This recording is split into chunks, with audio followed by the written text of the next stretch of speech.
గొర్రెల స్కీమ్ అవినీతిలో నలుగురు ఆఫీసర్ల అరెస్ట్ 2.10 కోట్లు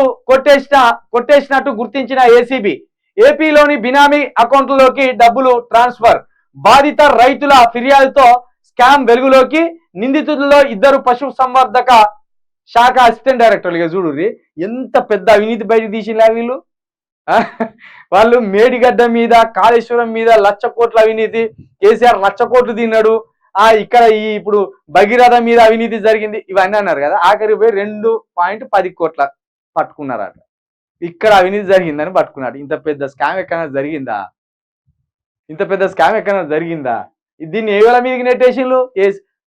ఆఖరికి ఆఫీసర్ల మీదకి నెట్టేసిండు గంతే ఆఫీసర్లే బలి అవుతారు ఆఖరికి ఆఫీసర్లను బలి చేసిండు ఆఫీసర్లు అరెస్ట్ అయ్యింది అయిపోయా ఆఫీసర్లు అరెస్ట్ అయినలు అసలు దొంగలు పక్కకు పోయిండు ఆ డబ్బులు ఎవడు పంపిండు ఏంది ఇది రాదు ఎందుకంటే వీళ్ళు ఎమ్మెల్యేలే గత ప్రభుత్వంలో ఉన్నోళ్ళు ఎమ్మెల్యేలే ఏ ఎమ్మెల్యే అనుకున్నాడో లేకపోతే ఎమ్మెల్యే ఉన్నాడా ఎమ్మెల్యే అనుచరులు ఉన్నారా వాళ్ళు రారు వాళ్ళు అరెస్ట్ గారు ఆఫీసర్లు మాత్రం అరెస్ట్ అయిపోయారు